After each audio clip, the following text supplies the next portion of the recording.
Amen, amen. I want to start off with a question. Have you ever been in a situation, or have you ever done something that if you would have known and from the front end how much time it was going to take, you would have said no? But you didn't say no because you didn't know from the front end how exhaustive the project was going to be, or the invitation to do something was going to be. I know all of us at some point or another have said yes, and in our yes, later on we realized, man, I should have said no. I should have said, let me pray about it. Let me, give me some time and space to reflect on it before I make a yes commitment. I think all of us have been at that point at some point or another. This week we're going to start a new series called Margin. And it's the idea of creating space for what really matters. Creating space for what really matters. Now, my intention is, after this series, after these 6 weeks, that we would pick up again on the book of Hebrews and finish strong the year with Hebrews, because we definitely want to check that off. We want to finish that book. But for this season, I felt like it's really important for all of us to be on the same page when it deals with busyness, with our schedules, with the chasing after the adrenaline that activities gives us. Because we're about to start the fall season. And you're going to have a lot of opportunities to get super busy. And you're going to have to be reminded early on to settle down, Bubba. Take it easy. It's okay to say no. So that's where we're headed. Hopefully it'll be a blessing to you. And I want to start off with a definition first of margin. What is margin? You see, it's the space between my current activity, what I'm currently doing, and my limits. It's the space. It's the space between what I'm actually doing right now and the limits that I have to do certain things. And that could be in any sphere of life, whether it's work, home, family, church. Let me give you a more personal definition, the one that kind of works better for me, which is this. It's the space between my current load. It's the space between my current load and my breaking point. Does that make sense? Everybody has a current load. You're carrying loads. And from your work, from your relationships, church, at home, you're carrying all these loads, right? You have a current load that you're carrying, like a backpack. You're carrying this current load, but you have a breaking point. That if you go beyond that breaking point, you're in burnout. You're struggling now. And so margin is the space between your current load and that breaking point. Now, for some of you, your margin is pretty wide, right? You have a minimal current load. You've managed to be able to say no to a lot of things and say yes to the quote right things, right? And so you're far from your breaking point. But the reality is that if you live here, we all live here in the U.S., here in America. The reality is that for many of us, we're pushing our current load.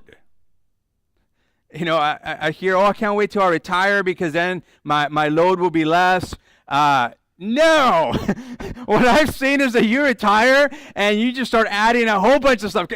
Right? For those of you who retire, can you agree with me on that one? Yes. Yeah, absolutely. The load changes. Now you're having to take care of parents, or now, it's not all about vacationing now. Now you're buying house, selling house, doing, kind of shrinking, your household, your space. So your current load is getting bigger and wider. But we all have to be careful. Because whether you're an adult or a student, you're carrying a load and you have a breaking point. And if you get too close to that breaking point, your stress levels are all out of the roof, right? You feel so stressed, so overwhelmed. But if you not only just get close to your breaking point, but you actually go past your breaking point, that means you've already been broken. And you're running on an empty fuel tank. And when that happens, I've discovered from personal experience that we start making a lot of unwise choices. when you finally reach your breaking point, because you're not thinking anymore. You're just reacting now. Now, there's two types of margin, and most of us, see what's visible. There's the visible and the invisible margin. The visible margin is real clearly seen. We drive on the road. If it has a shoulder, that's called margin. That's the shoulder. That's margin. It gives you enough space between you and danger zone, right? Thank goodness for that space, right? But have you ever driven somewhere and there is no shoulder? Maybe even gone up the mountains and you're like, holy smoke, I have no margin, it recalls imageries of you watching those cowboy movies with donkeys going up the hill, and it's like there's no margin for error. Some of us have been in those kind of roads where it's like, I can't, there's no margin for error. Okay, here comes an 18-wheeler. Okay, there's no margin, right? We all like margin. We like that space, that shoulder, and when we don't have that shoulder, what happens to your stress levels? They're really high, unless you're the kind of person that you're an adrenaline junkie and you're like, yeah, baby, man, no margin, all right, cool. But otherwise, you would feel the stress levels go pretty high up. If you brought your paper Bible, you look at it, what does it have on the sides? It has margin, and it feels good. For those of you who have the Bible that's where you can draw, like Marisa, my wife, does, man, it's like she's got like huge margin in her book, in her Bible. And I'm like, But what happens, for those of you who are growing older, and maybe you're like me, I'm about to turn 45 here in August 24th, hint, hint, wink, wink, 24th, let me say it again, August 24th, my birthday, 25th, 24th, 45. Guess what? At 44, man, I was already wearing my cheaters, It's like I needed them. Oh, yeah, and I have big letter Bible too. And when I look at, I have a discipleship group that meets every other Saturday.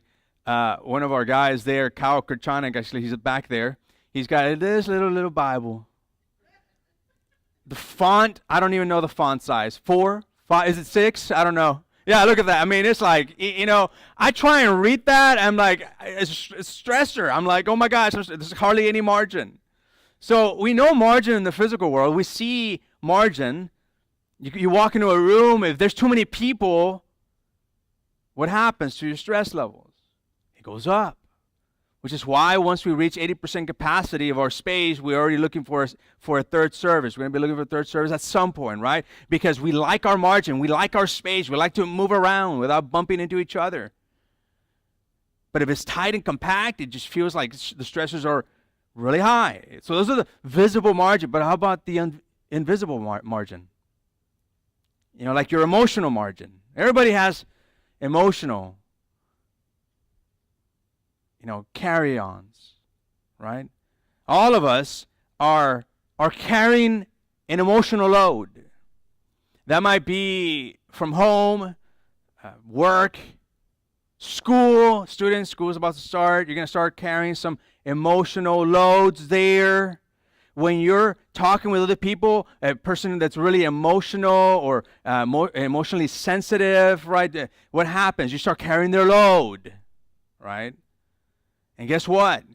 You also have a breaking point emotionally. You can only carry so much emotional load before you break emotionally. The same can be said about spiritual attack. You can take certain amount of spiritual attack, right? You feel like maybe Satan is attacking your world, your space. You can take some of it, right? You can be like, yeah, man, Jesus is good. I'm going to stick with Jesus. But you only have a certain amount of space between what you're being attacked and your breaking point. And the more you feel attacked, the closer you get to your breaking point. The same can be said about morality, right? We all carry, these loads, and for many of us, the wider the space between what you're currently holding and your breaking point. The breaking point in morality would be like crossing over into sin. The wider the gap, the more freedom you find, because you feel. But the closer you get to that edge, the harder it is, isn't it? When you cross it, you would cross into an area of disobedience before God. And so we want to keep that margin wide. We all have relational margin too. We can only take so much of someone. Right? Ever been with some of you, maybe it's your in-laws or your kids. You're like, oh, good, they're visiting with their dozen kids. And then after a while, you're like, will you please leave? That's why I retired from you, right? Or the reverse, if like you have, a parent that's just like, oh, you can only take so much. What is that? You can only carry so much load. And then you're like, Mama, you got to go. I can only take so much of your toxicity, right? We all have this space, and some of us are just in the brink of our breaking point. And over the course of the next 5 weeks now, past this one, I want to help you create that space. Create that space. Some of you are headed towards the breaking point, and some of you have already crossed it. And you came in here this morning broken because you've already crossed that space. You've already reached the breaking point, and you're going on fumes in your gas tank, and you don't know quite how to fill up the tank.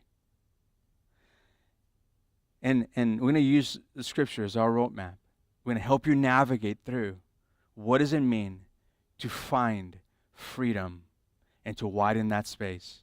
Now this morning I want to talk about how to slow your pace when you have a hurried lifestyle. How do you slow the pace? Because some of you have already started. It's not even mid-August and you've already started running. Because I want you to be able to slow down your pace so that you can create some space for margin. But first, let me talk about, what are the effects of a hurried lifestyle? Here's the effects. Here's the first thing you can expect when you have a hurried lifestyle. And that is you feel more stress. You feel more stress. I don't know if you've noticed that. When you start depleting your reserves, you feel more stress. When you're in a hurry, it is stressful. Song of Solomon, chapter 1, verse 6. We see the future queen talking a little bit about what that means. It says, "Don't stare at me because I am dark. The sun has darkened my skin." So she starts off saying, she's talking to her beloved. He says, "Don't look at me, I'm too dark. I've been working outside." Some of you can relate to that. I can't, but that's okay. That's okay. I like my AC. Some of you guys have to be out there. Kudos to you. I don't, which I praise God for that. But you turn dark, right? During soccer season, if I do coach, which I'm not intending to coach this year, at the end of soccer season, you think I'm brown? I get really chocolate brown, it's just the intense heat. Well, she's talking about her skin, and she's saying, "I am dark. I'm darker than I should be." Well, what happened? It says, "My brothers were angry with me." My brothers, not just one, but brothers, plural. They were angry with me. So what? She didn't have relational margin with her brothers. She didn't have relational margin with her brothers. So what happens without relational margin? They forced me to care for their vineyards. So I couldn't care for myself, my own vineyard. And she's making this comparison. She's saying, we didn't have relational margin, and so they hated me. They didn't like me. They were angry with me. So they made me take care of their outside vineyard. Therefore, my skin has gone really dark. I'm not as beautiful as I think I should be. But as a result, she's saying, I didn't take care of my own vineyard, referring to her body. And some of you are there. You've been too busy caring for other people that you've neglected yourself, your own sense of well-being, maybe your own physical health, or your own emotional health, because you've been too busy caring for other people, and in the process neglected your own state of being. When we live a hurried life, we neglect our own health, and eventually it catches up, adding more stress. The second thing that it does is when you live a hurried life, you lose your joy. You just lose your joy. The faster you move, the less time you have to enjoy the life God has given you to enjoy. In Job chapter 9, verse 25, Job put it this way. He said, "My life passes more swiftly than a runner." What does that mean? It means my life is going pretty fast. It's like a runner running fast. My life goes pretty fast. It flees away. I love the way he puts it. It's like he's seeing his life at a distance. It flees away without a glimpse of happiness. That's the risk for many of us. Is that in the thrill of the hurried chase that we find this bitterness and lack of joy in it. A lack of joy in it. When was the last time you felt genuine joy in your life? Sometimes we run so fast that we can't even feel it. You ever heard of the person that says, I've heard this before, believe it or not, we shouldn't rest. The devil never takes time to rest. Since when is the devil our model for rest? Or for anything for that matter? Ever heard that one before? Oh, the devil doesn't even take a rest. Why should I rest? Well, God never asked you to model after the devil. He tells you to model after Jesus. And Jesus takes rest. If you don't believe me, go back to the story where he's taking a siesta in the boat while there's a storm. What is he doing? He's resting. So Jesus should be more of our model. He rests in his ministry. God the Father even rested.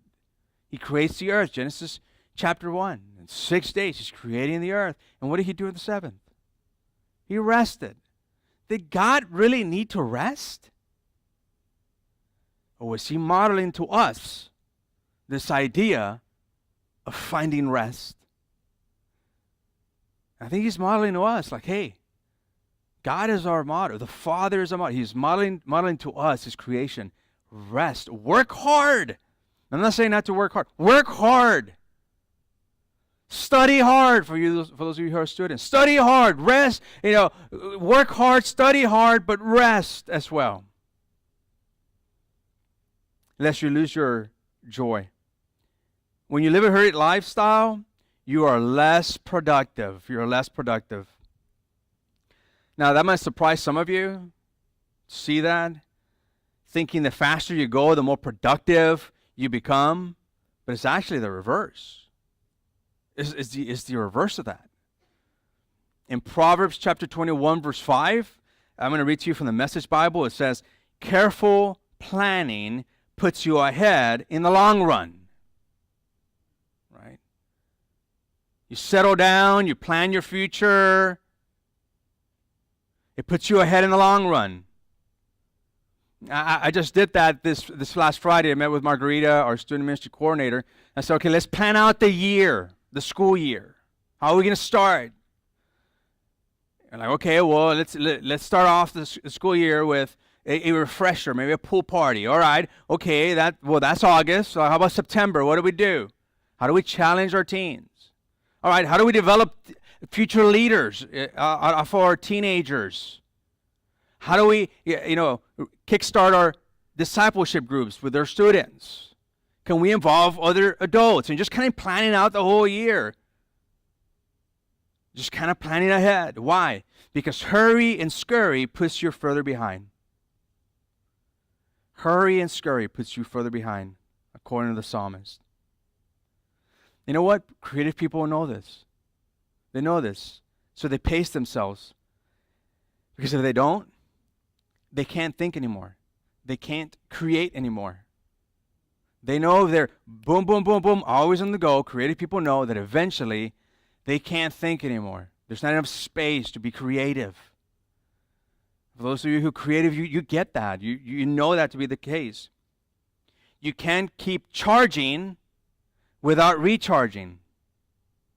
You can't keep on charging forward without recharging today.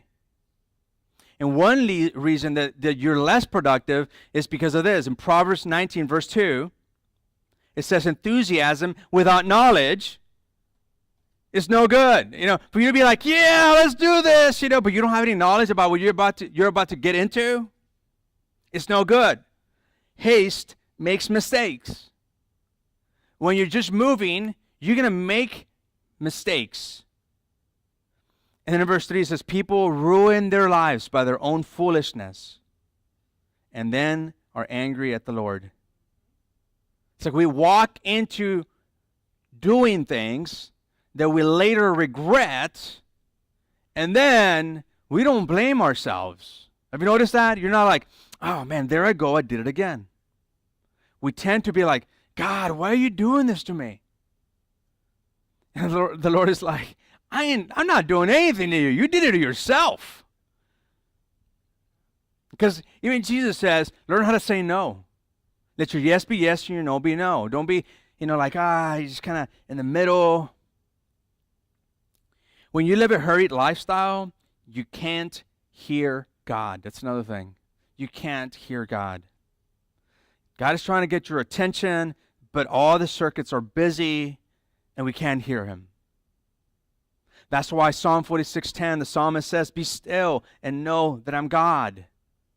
He's quoting God in that psalm. Be still and know that I'm God. When was the last time you were still enough to hear what the Lord had to say to you? I care for you. I love you. I have a plan for this situation. We get so busy, so caught with the busyness that we're not listening to God. We're saying, psst, I have a solution for you. We're not hearing the psst because we're not in the stillness. For those of you who are students, we have several students here this morning. Like, you have summer, that's awesome. That's your rest time. For some of you are out there working, and that's good. But take advantage of the stillness, because we're only a couple of weeks, now, and you're going to be in school, and utilize the stillness of today to listen to the Lord before you have the imposed busyness that school is for you. So how do you start slowing your pace so you can have space for what really matters? How do you slow down the pace? So here's some starter principles that spell out slow. 4 starter principles that spell out slow. The acronym SLOW. What's the S for? Well, you start slowing your pace when you stop the constant push for more. You stop the constant push for more. If you're serious about slowing down the pace of your life so you can create space for the things that matter in your life, you have to be honest with your motives, and you have to be honest with your values. You have to. What drives you to keep pushing for more? What is it that drives you to keep pushing for more? More activities in your schedule, more achievements in your career, more money in your account, more experiences? What is it? What is driving you? And there's nothing wrong with ambition. God created us with having ambition, but it has to be healthy ambition. And that's how things get done, right? With ambition. Things get done when you're ambitious. But it's got to be healthy. It can't be out of control, because it's a destructive force when your ambition is out of control. And the most common driving force for achievers that I've seen, because we have a lot of achievers in this church, first hours and second hours, a lot of achievers, a lot of you. And the most common thing that I hear is the insecurity that's in the achiever, overachiever. Achievers, we have this insecurity, and so we want to achieve because you want to, somehow cover our insecurity. We have maybe a longing for approval. Maybe people will love me more if I do fill in the blank. Maybe you want to prove your worth by your work. and you mix those two things together. I've tried it. Like the prove yourself, your worth by your work. I've tried it. You know what the end result of that is? It's burned out. That's what happened to me in 2015. Burned out. Boom. Burned out. As long as you confuse your worth with your work, you will live a hurried and overloaded life. As long as you confuse your worth with your work, or let me say it differently. As long as you confuse your identity, you marry your identity to your work instead of marrying your identity with your husband, Jesus, then you're going to be burned down. You will live a hurried life, overburdened. Your load will be heavy. And when somebody makes a critique about your burden, your load, you will get very defensive because they've attacked you in your identity. But let me just tell you, your work is not your identity. Your identity is a son or a daughter of Jesus. Your identity is that of a disciple of Jesus. You're a disciple that gets to work where you work. You're a disciple first. For those of you who are teachers, you're a disciple first and then a teacher. Right? You're a disciple who's teaching. A student, you're a student. You're a disciple who's at school. You're a disciple who's at the hospital as a doctor or a nurse. You're a disciple who is a programmer. You're a disciple who works for that company or that other company. You're a disciple first. The starting point is not to reduce activities, though. Like, some of you may leave here and be like, oh, man, that's it. That's just what I needed. I'm going to just bail on so many commitments because you know what's going to happen? You're going to find replacements for those commitments. So now that I'm the volunteer director at our church, I don't want to see like text saying like, hey, pastor, I took your message to heart and I can't volunteer anymore in nursery. I can't volunteer in the coffee, bar area. I can't, I took, nuh-uh. I'm not letting you off the hook that quickly, because some of you need to create some space so you actually can volunteer at the church. It's to become content. That's what I'm asking you to do. Become content with who you are and what you have. Become content. Your baseline. Let me tell you a little secret that I learned from Paul, and Paul calls it a little secret. Your baseline of contentment. Right? You want to be content? Your baseline of contentment will determine your level of satisfaction. And so the question you ought to ask yourself, for those of you seeking contentment, is, what is your baseline? What does it take for you to be content? Because if your baseline of contentment is, I need food and shelter, you're going to find contentment pretty quickly. But if the baseline of contentment is, I want to be accepted by, I want to make more money, I want to, go higher in the ladder, I want more children, so, I can have legalized slavery with my kids, whatever it may be, the baseline of your contentment will determine the level of satisfaction. So what's your baseline? If you're asking for much, it's going to be really tough. But if you just go minimal, all the essentials, you're gonna find yourself finding contentment. And you know what? That goes also for your relationships. What's the baseline of contentment? We try and change each other, right? Like, I want you to be more like this. No, I want you to be more like that. And we're in this tug of war. And it's like, no, what's your baseline of contentment? In Ecclesiastes chapter 4, verse 6, it says, better to have one handful with quietness than two handfuls with hard work and chasing the wind. It's taken me years, folks, to be the kind of person content with a handful than to be the kind of person that's chasing and chasing and chasing and chasing. I got to admit, I tend to gravitate towards chasing for two handfuls. And in the process, you miss out. That's what I've discovered. You just miss out. You're not really joyful. You're radiating stress. But and here we see King Solomon, who chased after the wind, who chased everything: financial resources, money, possessions, prestige, power. He chased after all of it in his later years, and he comes to the conclusion that it's better to have one handful with quietness and two handfuls with hard work and chasing after the wind. You need to ask yourself, will doing more make me more happy? Another key thing to do in your life is stop comparing your life to somebody else. Just because somebody can have two handfuls doesn't mean that God designed you to have two handfuls. That goes back to the parable that Jesus used, right? Like, to each has been allotted a certain level of responsibility according to what He's determined you can handle. And some of us are going for two handfuls when God just determined and has predetermined that, hey, wait a minute, you can handle one handful, Bubba. Slow it down. Enjoy life.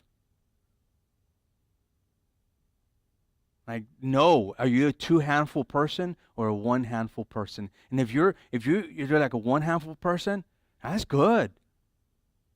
Enjoy your one handful. If you're a two handful person, that's good. Don't go chasing after more after you got your two handfuls.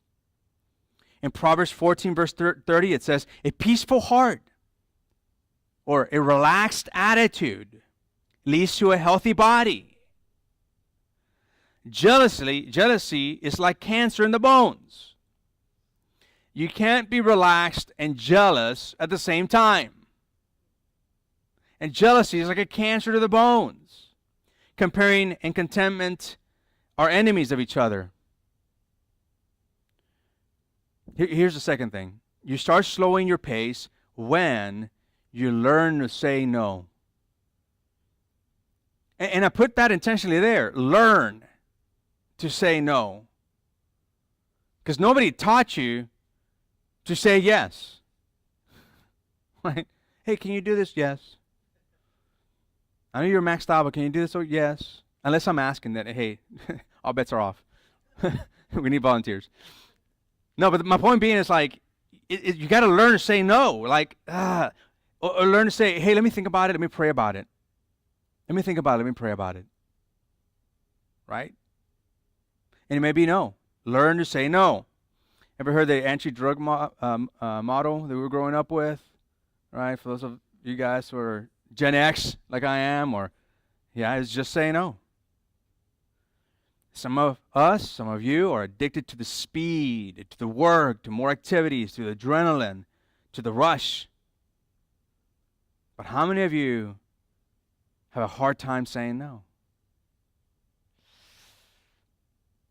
Got to start saying no. The quickest way to overload is not being able to say no to good things, not even bad things, but good things, so you can experience the better things. Have you ever noticed that usually the choices aren't like between good and evil, it's between good and best? In Proverbs 20:25, it says, an impulsive vow is a trap. Later, you'll wish you could get out of it. Oh, man. It's like, I wish I would have known that. I wish I would have been more studious of the Word of God early on, because so many impulsive yeses have come out of this mouth. And later, wished I would have said no. Don't promise anything without pondering over it. Decide without deliberating. It's not a good idea. Right? Deliberate. Think about it. Take your time. Choose your commitments carefully and prayerfully. In Matthew 5:37, it says, simply let your yes be yes and your no, no. Anything beyond this comes from the evil one. It's interesting, like, this passage really started convicting me, not initially with the let your yes be yes and your no be no. That to me wasn't the convicting part of this passage. Although it's something that we all should learn, what really convicted me one day on this passage was that what follows, anything beyond this, comes from the evil one. And boy, that's when this verse started being real convicting. Because then this indecisiveness, I don't know, maybe, who, should I do this, should I not? I'm doing this dance, and should I do this, should I not? It's like anything beyond this comes from the evil one. I'm not sure, yeah, maybe yes. Here Jesus is saying, don't be that guy, don't be that gal that's skirting, saying yes or no, too scared of how the other person is going to perceive it, because that's not from God. Be the person that's like, let me think about it. Let me pray about it. I'll come back to you. That's better. Because then when you come back, say, yeah, I'll do it. Or no, I really can't. It's always easier to get in than it is to get out, isn't it? Now think about it. Is it easy to get in debt? Yeah. Is it easy to get out? Oh, no. Man, you got to do the Dave Ramsey, the whole snowball effect, Is it easy to get in a relationship? Oh, yeah. Is it easy to get out? Oh, no. Is it easy for those of you who are like in the more rebellious nature like I am sometimes, is it easy to get in trouble?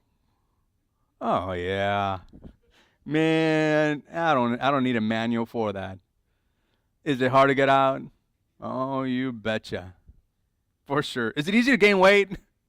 There's no brainer here. Is it easy to gain weight? Oh yeah, give me a bag of Doritos like last night, I wake up in the middle of the night with a Dorito on my face. It's like, I think I'm more It's easy to gain weight. Is it easy to lose weight? Oh no. It's not easy to lose weight. It's easier to say no than to say yes and then later regret it. Just because I could do it doesn't mean I should do it. And this is the mistake. To think that I can keep adding to my schedule without eliminating something out of my schedule. That's a mistake to think that way. To think that I can add things to my schedule without having to remove other things from it. And typically the things that are removed from it are the things that matter the most. Because the things that matter the most are not the ones they're not the squeaky wheel at first. When you start a new activity, ask, what am I going to give up? Or who am I going to give up? When faced with activity, you got to ask yourself, is it worth it? Is it worth my energy? Is it worth my time? Is it worth my spiritual walk with Jesus? Is this going to help my walk with Jesus? Better yet, what matters most? Make a what matters most list.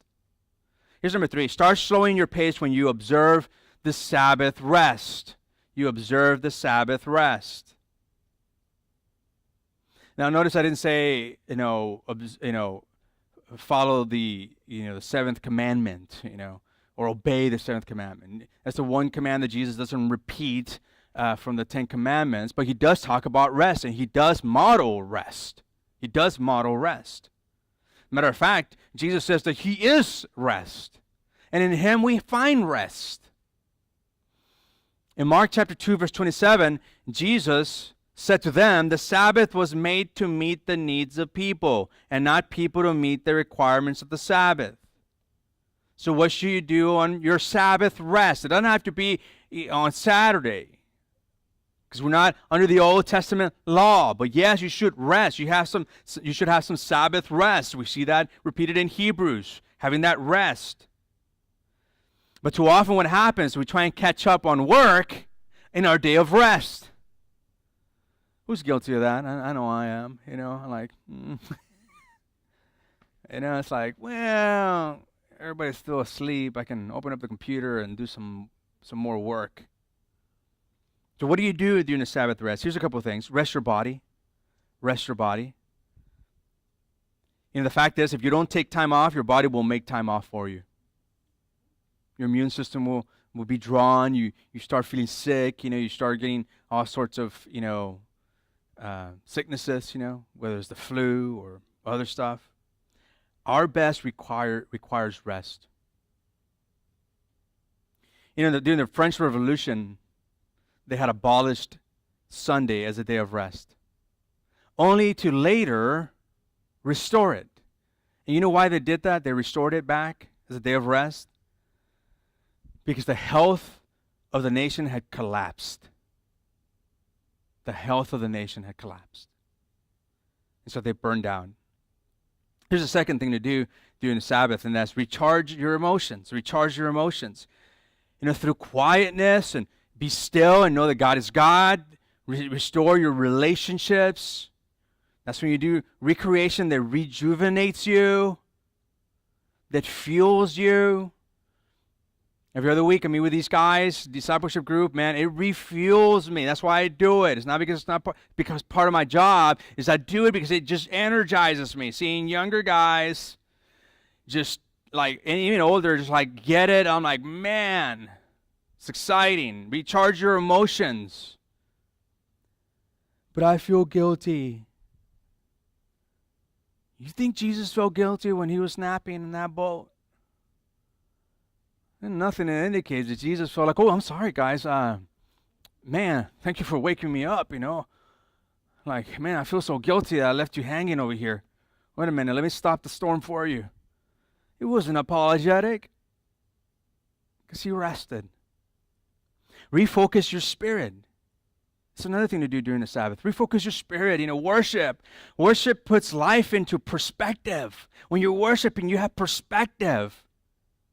No sport can do that. No recreational activity can do that. You need time alone with God. When I'm too busy for God, God begins to oppose me. And sometimes he lets us crash when we're too busy for him. You don't believe me? Go to Revelation chapter 3, the church of Sardis. What does it say?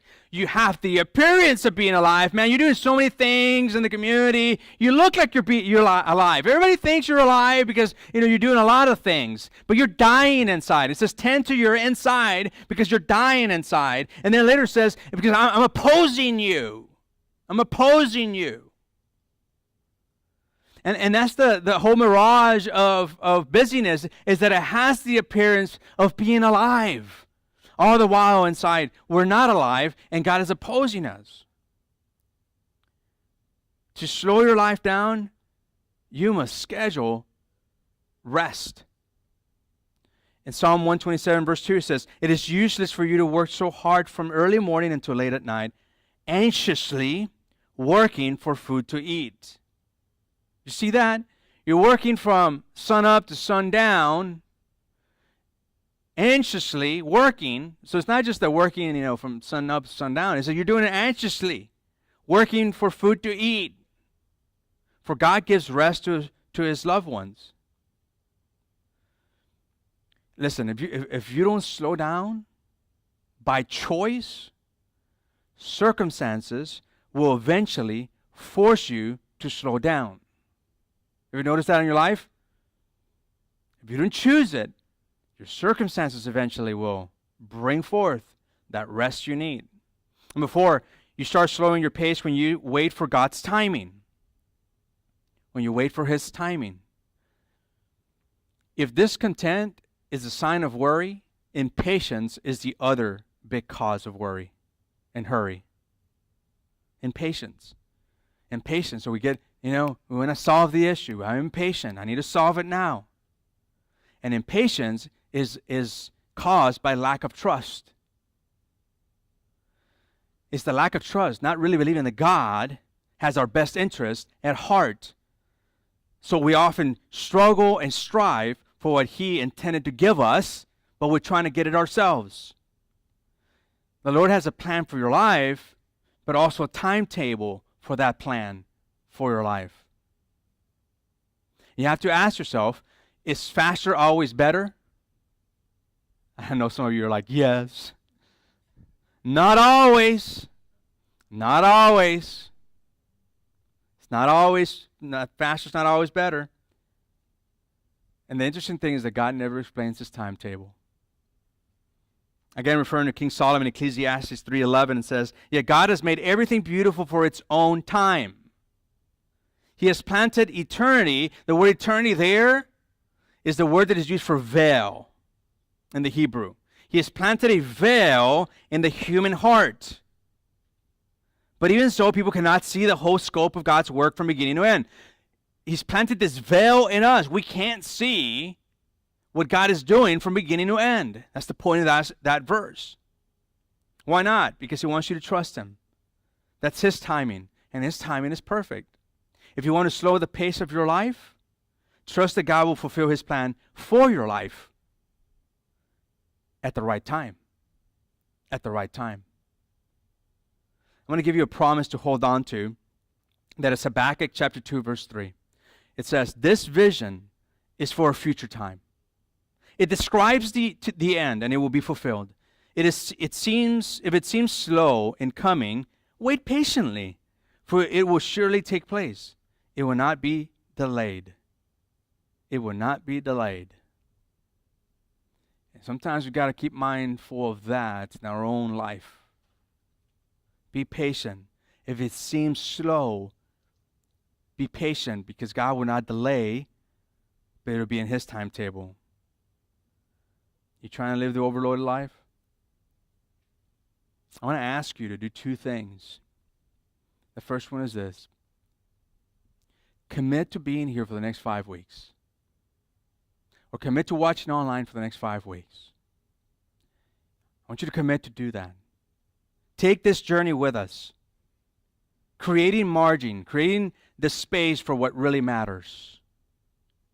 Hang on in this journey. The second commitment is a commitment to Jesus to help you through this journey.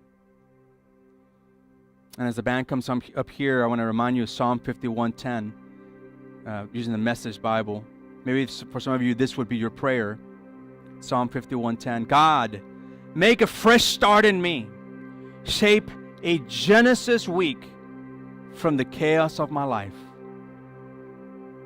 God, make a fresh start in me. Shape a Genesis week from the chaos of my life. Let's pray.